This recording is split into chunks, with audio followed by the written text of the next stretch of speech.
Ursula and I'm here with John to talk about what it's like for me to have autism. That way you'll understand things like when I need a break, and I hope we can find ways to support each other with better understanding. Okay, thanks for inviting me, Ursula. Yeah. I'm excited to be here today. So Ursula has asked me to just share a little bit about what it means to have autism, and then we're going to go into some details about what that means for Ursula.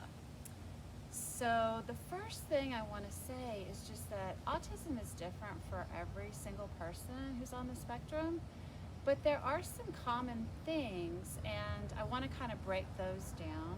So I'm going to draw a person that I hope doesn't look too much like a gingerbread man. But you know, so just your basic human being with arms and a body, legs, we'll put little feet and hands on there. Okay, so you guys all know that up in our head we have a brain, but what you might not think about a lot is that the spinal cord that comes out of the brain goes down the spinal column, and then nerves go out to every part of the body, all the way down to your tippy toes. And some of these nerves send signals to the brain, and other ones come out of the brain and send signals to the body to control the muscles. For people with autism, a lot of information is coming into the brain at once, and sometimes it can be more than the frontal lobe right here can sort of regulate and control. So if you think about it, you've got nerves, sensory nerves that feel things, so that's going up. Where your eyes are, you have vision, so that information from your eyes is going up. Smells are going up. Taste is going up. Sound, that's all going up. And then the brain has to organize all this information to make decisions. So sometimes for people with autism, it's a lot more information than for other people that's coming in. It's not all getting filtered. So it's a lot of work to organize it. So that's one thing that I wanted to talk about. Another is just that unexpected things can be hard, kind of for the same reason. Something unexpected means that you suddenly have to reorganize all this information in your brain to figure out what to do next. And so if you're already a little bit overstimulated, that little trigger can be difficult. Processing information can take a little bit longer, and this is something that Ursula has identified as sometimes a point of frustration in conversations, and she's going to talk about that in just a little bit. And then the last thing is, a lot of people with autism have some difficulty reading other people's faces and nonverbal cues and things like that. Ursula really understands other people quite well. So really, it's some of these other things that we're talking about that can make the social a bit harder. It's just sort of communicating about needs. So I am going to interview Ursula now, and then she's going to share some things that you guys could do to be supportive. Ursula, can you tell us, what does it feel like to have to make a decision quickly? It feels hard and uncomfortable. Hard and uncomfortable, yeah. If you're given a little bit of extra time, do you feel like you can come around to making a confident decision? Yeah. Yeah, okay. So just a little extra time there. What about in conversations? When people are talking about things and you have an idea, do you feel like sometimes if you could just be given some extra time, you would have something to express? Yeah. Okay. Do you sometimes think of things you wanted to say hours or even days after a conversation? Yeah. So then what do you do in those situations?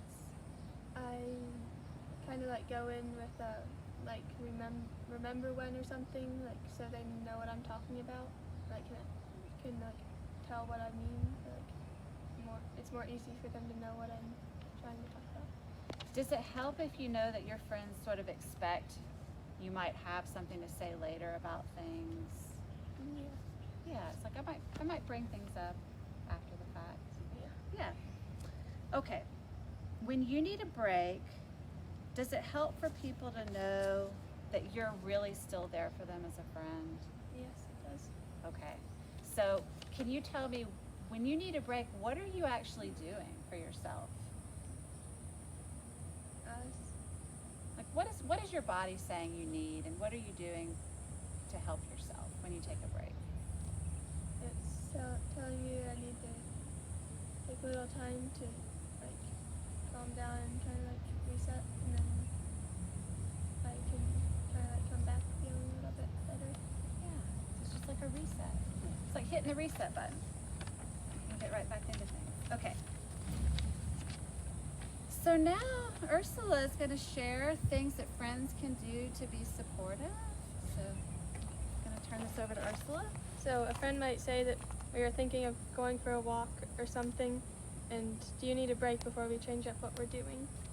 Or on a first visit to a friend's house, a friend could offer to give a tour of the house and point out the garbage, recycling, bathroom, the door they usually use, and rooms or areas that are off limits.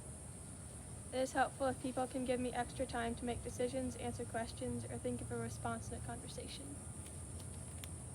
If I am taking a break, it can be helpful if people let me know if any decisions have been made about what is happening next and check in to see if I am up for it. I also want friends to know that though I might need a break, I am still a friend to them. I am there for them. I am just letting my nervous system relax and reset itself. If someone wants to give me a hug or touch me, it feels better if they tell me they are wanting to give a hug or touch me, so I'm prepared. Okay. So as you all know, being a human is wonderful, but every single one of us have challenges.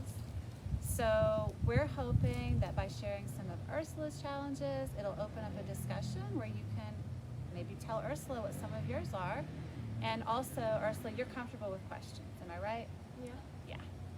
So thanks everybody, and may the discussion continue. One more thing I forgot to mention is that tickling is uncomfortable for me. It's kind of like torture a little bit. Like in some activities that are calming for me are walking, squeezing a ball, having a ginger ale or kombucha, reading a book, and sitting on a porch swing. Thank you, that's all for now. Hello, this is future me. I am also allergic to all types of artificials and corn. Also, thank you all of you who stuck with me this long. It means so much.